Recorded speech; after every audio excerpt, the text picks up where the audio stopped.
Hi, welcome again to Red Flags Rising. My name is Mike Hunnicky. I'm the co-chair of Hugh Sutherland Reed's Sanctions, Export Controls, and AML Practice. With me, as always, is my great friend Brent Carlson, a director at the Berkeley Research Group. Today is Tuesday, August 12th, just around 4:30 p.m. U.S. Eastern. Brent, how are you doing today? Excellent. Thanks, Mike. Glad to be here as always. So, Brent, we're going to pivot a little bit today and leverage your experience giving strategic advice to C-suites and boards about global trade and global business. There's been a ton of stuff in the headlines recently, as I'm sure many of our listeners have seen. I want to caveat a few things at the beginning. We're going to talk about what has been reported in the media about Nvidia and Intel. We're not representing those companies. There are undoubtedly many facts that are not in the media or not in the public domain. And maybe many of the facts in the media aren't entirely true. The purpose of this discussion is not to comment on any of the decisions that Nvidia or Intel have made, but really to look at the examples of their experiences in this highly challenging, highly dynamic geopolitical environment to try to draw some lessons that would be more broadly applicable to other companies. Nvidia and Intel will not be the last two companies to be whipsawed like this, as we previewed in a pod previously, Brent. Back and forth between the US and China, the US and other countries or other trading blocs. So we think there could be some valuable takeaways from their experience, as it's been publicly reported, to share with others. So, Brent, at the top of the news in terms of geopolitics and export controls have been the recent developments in the discussions between the administration and Nvidia around the H20 chip. Are they allowed? Are they not allowed? Let's kick this off with the bombshell that's been in the news the last few days, ever since the Financial Times first reported on Sunday, the 10th of August, 2025. The Trump administration and Nvidia reached a deal whereby Nvidia would share 15% of its H20 chip revenue to China with the US government. There's been a lot of reaction to this across many different folks in government, Congress, think tanks, the national security community. There are a lot of good observations and perspectives out there that are worth exploring in all this and will continue to be explored because it's a fluid situation. Things are not going to get nailed down overnight, but we're going to explore this from the deal perspective. Well, Brent, nothing underscores the America First principles of the America AI Action Plan than the country taking a direct stake in sales that they allow. Is Nvidia getting a good deal on this? Is the US government getting a good deal on this? Business increasingly revolves around politics, geopolitics, and domestic dynamics more than ever before.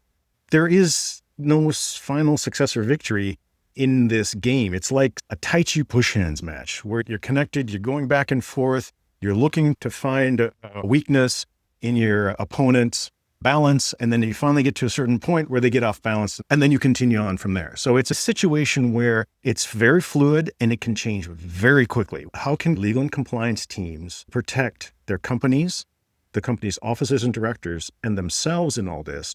That's where the juice lies. This is a bit of a discussion about strategy and business strategy or strategery, and then talking a little bit about how that plays into your legal and compliance strategy, a backstop to your overall business strategy. Brent, on those points, you're absolutely right. What comes to mind immediately to me is that legal strategy does not exist in a vacuum. It's not for its own sake.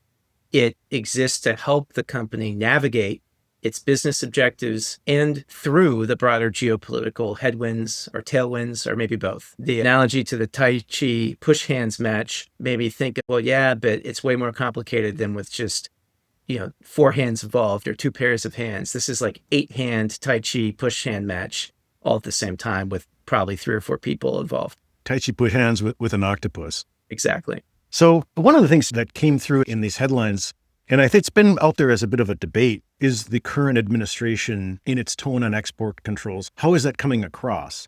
A lot of people interpret it as being weak in terms of export controls. But actually, it's important to listen carefully what the folks in the administration and the Bureau of Industry and Security are saying in terms of how this is going to play out and what are the exact details involved. Because part of this also entails applying for a license, and this creates some interesting new dynamics. But also is tied up in trade negotiations between the United States and the People's Republic of China. We saw tariffs just got kicked out again for another 90 days. I've seen this movie before. A lot of China hands out there have seen this movie before. China wants to delay.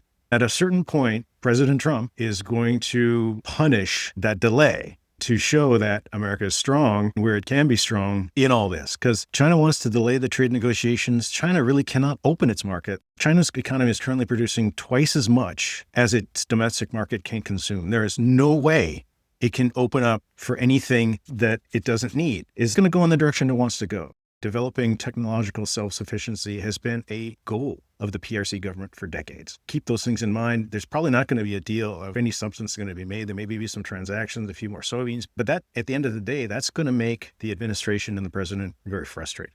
Look at what's going on in the background with the Bureau of Industry and Security and how it has been giving signals in terms of enforcement and compliance expectations around the high probability concept, around that full definition of knowledge under the export administration regulations, which includes not just actual knowledge, but an awareness of a high probability. The Department of Commerce has set up the situation where the President of the United States can pick winners and losers. It requires understanding how that new game is being played and then how to put a backstop to protect the company amid all this. On the winners and losers point, Brent, what is bluster for negotiating leverage and what is real? The challenge in all this is it's deliberately obscured from us. It's certainly obscured from us what are the ultimate end objectives.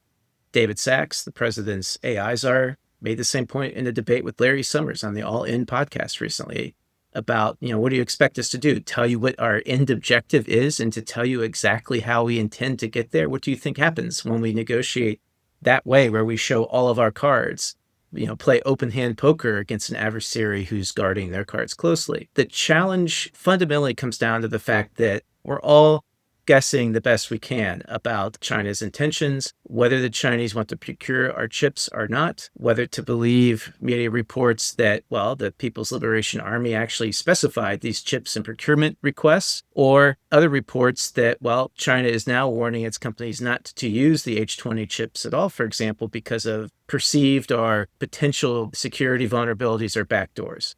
Is that just a play itself to try to get Nvidia to share more technical information with the Chinese government so that they are able more quickly to actually create the same level of chip domestically? Are they already there domestically? There's a swirling cloud, a whirling dervish of assertions in the media that unless, and frankly, probably even if you are in the intelligence community, are difficult to verify, let alone if you're a layperson like we are, Brent, reading the news and trying to discern the signals from a lot of noise, from a lot of static. The through line that we'll be talking about today is that how you set up what you can control is really important. What you can control is the due diligence that you do, and it's how you as a company assess and then deal with your view of your risks. That's the through line. So controlling only what you can control, taking advantage of the opportunities as they present themselves.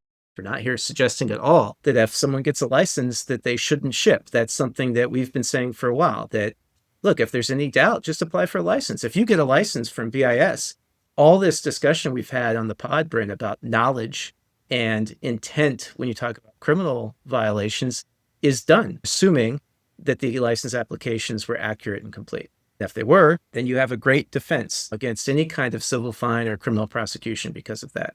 It's walking forward where you're allowed to, but keeping one eye looking over your shoulder. How are we prepared to respond quickly and pivot when the winds change? And the winds are going to change. And they're going to change back again. And they're just going to be ready for it. It's just going to keep going back and forth. The smart business leaders are going to take action now to protect themselves as best they can amid this big geopolitical and domestic political game. Why don't we talk about the deal itself, the 15% deal that came out that has drawn a lot of reactions. But one of the things I want to talk about and explore on here is, was this a good deal from, let's say, the Nvidia perspective, and then also from the U.S. government's, the administration's perspective? Now, it sounds like at first that this may be a great deal for Nvidia because they can keep 85% of a market that was zero for them, that was shut out earlier this year. If they pay a 15% cut to the U.S. government, is it a good deal for Nvidia? Actually, not really at the end of the day. Why is it not really? Because it materially cuts into revenue for their China operations. Okay, maybe 85% is better than nothing, but there's two problems with that. Number one, this doesn't prevent them from any enforcement activity that may be coming down the pike for them. It's not a free pass. Second, that market that maybe they were promising or kind of projecting to the president may not be exactly what it's going to be. I mean, we saw right away the news came out on the China side where the Chinese government is demanding that its companies halt Nvidia chip orders over security concerns. The Chinese government is worried about backdoors into their systems. They're really paranoid about it. Why are they really concerned about it? Because that's what they would do. So they're going to assume that the United States is going to do that as well. That puts a bucket of cold water on projections in terms of what this total addressable market is going to be for China. Again, there's no need for any company to leave money on the table, but look at the real opportunities there. At the end of the day, just like we've seen elsewhere recently, the company here is paying out a big sum, but still ends up exposed even more. For it to do maybe a point counterpoint to flesh out a little bit what I anticipate the company's response would be from what they've said publicly, right? There's some significant value to the company in the long-term access to the Chinese market. Now, going back to your reference just a few minutes ago to old China hands, I think old China hands may have a dim view of long-term market share in China, that whether or not the current restrictions and then lifting of the restrictions is going to really change the fundamental long-term objective of the Chinese Communist Party to develop an indigenous capability. I think some people will be skeptical about that, but I think that's probably part of the company's thinking on this. It certainly doesn't help them where in the same breath that this deal has been announced, the administration has been talking about getting the Chinese addicted to American technology. And that struck me, Brent, as a provocative way to talk to the Chinese about selling into their country, given what is on the minds and is certainly in the public statements of Chinese officials about that period in their history. Absolutely. Absolutely. So it seems to be a bit provocative and also unlikely to have a cooling effect. When you tell someone you're going to get them addicted to your chips, you're almost inviting the security review that has happened already. The arrangement of the Nvidia sharing 15% of revenue with the U.S. government projects the image that the U.S. is playing a state capitalist approach. The U.S. is taking that mercantilist strategy, which China understands very well. One of the reasons why this is prompting the Chinese government to raise its own red flags over this deal is they're going, wait, how is this too easy? Of course, they're going to be putting backdoors in all this because they're promoting this now. So in one sense, this deal is having the opposite effect on the Chinese side. It's pushing them to move their ecosystem to technological independence even faster and more vigorously than before. Don't forget here that technological independence, along with food and energy, has been a long-term goal by Beijing for decades.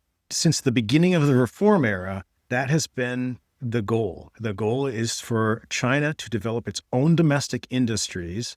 It can invite the foreigners in. It can learn and develop the technology or acquire the technology in some way, shape, or form, and then show those foreign companies the door. Now, from a foreign company perspective, understand that's part of any country's prerogative in terms of how they want to manage themselves and manage their national and economic security.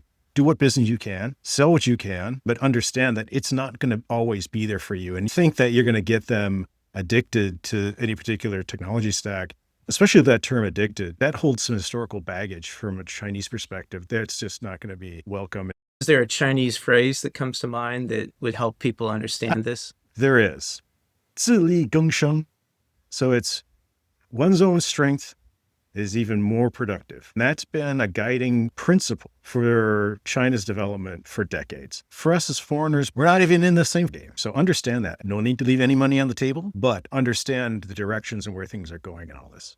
How things are actually going to play out, your guess, Brent, is as good as mine, right? The Nvidia example here has been a roller coaster going back to April. Reports that they will be able to sell the H20.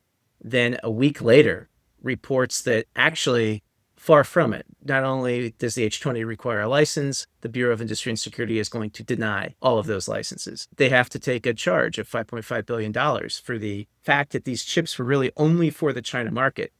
Anyone else who doesn't have the same restrictions as China is going to want to buy the fully capable chips, the better chips, not these degraded chips, right? Now, they're back on, but there's going to be this 15% that the U.S. government is going to take. From a business perspective, if Nvidia values China as much as they have said they do, and they fully believe that they do, this might be a price worth paying to give Chinese customers something which, by all accounts, aside from the government security concerns, and maybe there's certain customers that aren't permitted to buy it, still could be a massive market, especially when you talk about the non-data center, non-military uses. The challenge would be drawing those lines and getting comfortable that those lines are definable and real. Absolutely. I think you made some really good points that kind of lead into this question. Was this a good deal for the U.S. government? This deal's got a lot of hair on it, as I would say in the deal-making community, which makes it a little bit less attractive, especially when you look at other avenues that the government could have to raise revenue. From the government's perspective on this, it's a good idea to come up with novel ways to raise revenue and try to engage with industry and try to get a new public-private partnership between government and industry in terms of working together on export controls in a real way. This was a good idea to try it out. If I were in the administration, whether I think this is a good deal is frankly less about the percentage right now, and it's more about the national security issues. That's the baseline assumption that determines, I think, a lot of what one side or the other thinks about this deal. If you think that even a paperclip that we send to China, to just kind of take an extreme example, that happens to go into a UAV program or a ballistic missile program or hypersonic missile program or supercomputer program, is furthering an unacceptable national security risk, then no deal of any amount matters. There should be zero sales. There are people in the administration who essentially are on that side of it. If you don't think that those national security concerns are really valid, except for maybe arguably the highest end chips running frontier models and massive data centers, then why are we worried about all this stuff? Let's make money. Let's go. Let's do that. The fact that who is right is essentially unknowable is what really exposes companies to vulnerability here, because if something happens, it's very easy for some of these things that have been said that look like they support exports to be shaded just ever so slightly back against the company. For me, the key example of this are the statements that multiple officials have made in the media saying, look, these aren't diamonds in a briefcase. You can't put them in your pocket. You'd have to use a forklift to move these types of servers and quantity of servers that we care about. Well, that's being reported as intending to convey a belief that export controls are overwrought and that we shouldn't care as much about them because it's simple to catch what we really care about. But then what happens when you have, like we did last week? Well, smugglers were caught and they are breaking things down into smaller pieces to ship them. And these were the high-end chips that they were really trying to smuggle. What if that's not the only instance where that has happened? If you think about the enforcement of any criminal activity, we don't know what the denominator is, except that it's probably much, much bigger than the denominator. We don't have statistics on uncaught crimes. Given the importance of these chips to China and to many people around the world, the idea that there would only be two guys in LA who are the ones trying to smuggle this is ridiculous. And I don't think anyone's saying that. But, there's been some commentary in the media and on some influential podcasts just being very dismissive of these arrests last week that we covered on our last episode, as well, you couldn't really do anything with what they were trying to do. Well, it was still almost 12 tons of stuff, and they had instructions to break it down. What I would be interested in, actually, frankly, invite people listening to the pod. Let us know. Let's talk more about it in an upcoming episode. What is that amount that you start to worry about? And how are we sure that something close to that isn't happening? One thing about that case that we talked about on our last pod about the guys down in Southern California starting up a company so they can ship high-end chips to China through Southeast Asia. It's likely only the tip of the iceberg, just given the investigative reporting that we've seen that's been circling around and continues to come out. Here's the issue that exposes big risk to the companies selling it. So in that case, it's not necessarily Nvidia, but it is the U.S. supplier that is named, where it's like, of course, you don't have actual knowledge that that company in some small office in Southern California is shipping to end users in China. But apply the awareness of a high probability to the compliance program and the KYC, the know your customer, know your end user due diligence that was done. It was even purported in the affidavit that the small 3-guy company in Southern California misrepresented the end users to the U.S. supplier. Due diligence by the U.S. supplier would look at red flags there, would have red flags that we talked about on our last pod. That's where the exposure comes in, because BIS has been signaling that it is approaching enforcement from that awareness of a high probability perspective. They're expecting companies' compliance programs to keep up. So that's where the exposure lies. It's not something you just dismiss. It actually is a big gaping hole in your big Titanic ship that you better fix right now. Otherwise, it's going to go down. Absolutely, Brent. Well, at least as of the date of this recording, Nvidia is able to sell their chips. It's been a bit of a bumpier road for another company. Why don't we talk about that? Yeah, so this is Intel, and this is their new CEO who came in as a turnaround CEO last week. Senator Tom Cotton sent a letter highlighting the CEOs having a venture capital investment firm that was really at the center of a lot of the growth of Chinese chip industry over the last couple of decades. President Trump then said the CEO is conflicted. He's got to resign. Then the CEO met with the president yesterday, according to the president, a successful meeting, but he's going to have the CEO follow up with the secretaries of commerce and treasury and come back. Look, you had a industry veteran who was probably, from a technical perspective, the strongest candidate to turn Intel around. But his legacy China ties made the situation very difficult. Now he's in a bind and he's going to have to go and work the channels within the administration to make sure that he's aligned with the goals of the administration as well. Brent, have we seen anything about what happened? Just some comments from the president on Truth Social. He actually called the CEO a success in terms of what he had done.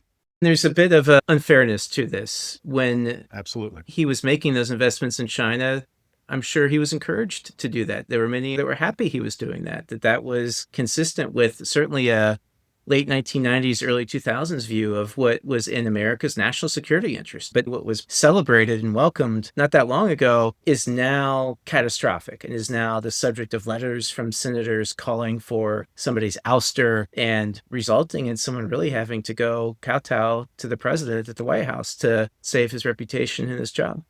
Yeah, it's a good example of this overall theme that we're talking about here too, where companies now, they have to engage with Washington, with the administration, do that.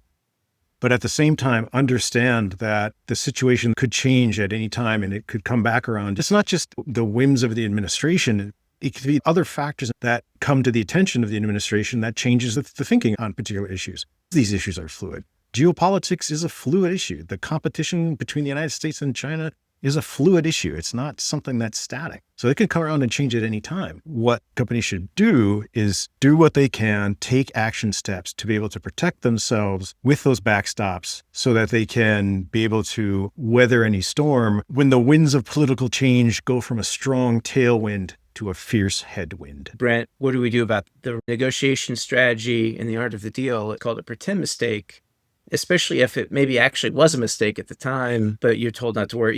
So in a negotiation, a pretend mistake is a tactic where one party intentionally claims to have made an error in a deal after it's been struck in order to extract additional concessions or benefits from the other party. Let's break this down. It's been a few weeks since the announcement that the president was going to allow the H20 to be sold in China, but Nvidia needed to apply for export licenses. Okay, so here's the thing. One issue is going to be what information was included in those license applications. Well, Brent, on the topic of licenses and what was in the license applications, there are a few breadcrumbs that I've come across in following these issues. One of them is what I thought was a pretty, let's say, sporty statement from BIS in response to these reports that they are no longer a rubber stamp for license applications where national security concerns are raised. It was very noteworthy to me that BIS was so strident in that statement. I'm sure they were responding to these reports of the shipments being allowed as almost a fait accompli. There were also reports that the initial licenses that were granted were for non-military customers or customers where there was no military connection. That's consistent with there at least being a back and forth pre-license decision on who are your end users? What are your end uses? It goes right back to the $140 million settlement from July 28th, which was based on end use and end user controls driven by, in that particular settlement, reason to know, comma, including an awareness of a high probability. On the point you made, Brent, about the pretend mistake, I shade that concept just a little bit to what I think might be another risk here for companies who are similarly whipsawed. It's not the pretend mistake, but it's the revoked forgiveness of past or current mistakes. You can see that playing out like, don't worry about it. We'll take an open view. And in the moment the license is granted, it's not given the same level of scrutiny. But that at some point later, the administration learns something If you look back at the case from July 28th, those were Nvidia chips. There's no allegation that Nvidia knew anything about what its first-tier supplier's second-tier customer was actually going to do with those chips. But what if the government learned what it learned on July 28th about a shipment that was just licensed now? That's the type of exposure that really is outside of everyone's control. Even if all the facts known at the time were disclosed on the license applications, you could easily see a defensive administration saying that, oh, if we'd only known this and they should have told us this, we wouldn't have granted that particular license. Brent, how do we think companies can best hold the line, protect shareholders, protect themselves, protect employees, protect boards in these highly turbulent seas? What is the best practice for people to follow to be grounded despite all this going on? This is an approach that we've talked about with a lot of folks, and that is to develop and implement a high probability protocol throughout their export compliance program. I mean, the signals from the government have been loud and clear on this. You can't walk into any of these deals now with a big zero in terms of the high probability aspects being incorporated in your export compliance programs. You're just a sitting duck. Now is the time to do that and be ready for it, because as we've seen from that case, high probability enforcement is here. There's a lot more to come. If you stay solid, if you stay focused on what are my risks, how am I managing them, that's the through line. Even when you have this period of exuberance where you can sell whatever you want, or if you have a period of stress and tension where you can't sell what you thought you could be able to sell, if you're consistent in how you view risks, and if your risk assessment includes an awareness, an acknowledgement of geopolitics, of reputational harm, and you're factoring that into how you're viewing where you could be most exposed, that's going to be a strategy that helps you avoid the rocky shoals or weather these storms. Well, Brent, lots to think about, lots of challenges out there, lots of not only legal or regulatory issues, but geopolitical and strategic issues for executives and boards to wrestle with. That brings us, Brent, to this episode's Managing Up. What do you have for us today? Yeah, Mike, you bet. What goes around comes around. Disruptive change can and does come suddenly in today's world. So a sound strategy follows both a top-down and bottom-up approach. What do we mean by top-down? Go and wheel and deal in the heavens. You're going to have to go talk to the top dog. Do that. But also at the same time, work from the bottom up. So make sure that you have backstops in place to make sure that your company is rooted. So when those winds of change come, you can withstand them and protect your company from those dramatic shifts. What does this mean in terms of hands-on practical steps? It means mitigate your export controls exposure now by developing and implementing a high probability protocol to your compliance program. Then use it to protect and defend your company and its officers and directors against legacy export compliance program weaknesses that open the door to liability pitfalls, more pressure from the U.S. government, and more geopolitical pressure, both of which are sure more to come, despite ebbs and flows. You can see the trend line on these. Then go and play for a good deal. I really get the sense, Brent, in listening to all of this and talking through it with you, that, and this is probably a bit of an exaggerated illustration, but in this environment, there will be times where companies have to be very repentant in how they deal with administration, and other times where they can exuberantly run headlong with the administration into new business opportunities. When you're going to be in one or the other is not going to be easy to predict and will be very much outside of your control, far outside of your control. Having, again, these core principles being rooted in a high probability mindset and with a high probability protocol will help you recognize, well, you know what? We can lean into this opportunity because we're getting the opportunity to do so now. But when you have to dial back, and not just you're dialing back, but you may also be under attack, you will then have the tools to defend yourself when and where necessary. Well said. Living with that uncertainty can sometimes maybe drive people crazy, but in a way you almost just have to levitate above it. You have to keep coming back to your core values, your company culture, how you are going to control the few things in life that you can control. And that's going to be your rock. That's going to be your guide through this. This is not going to be an easy journey for anyone, but we're in it with you. The only way to walk that path successfully is to not do it alone. Well, Brent, that concludes this episode of Red Flags Rising. As always, be well. Thanks, Mike. Be well. And to everyone out there, be well.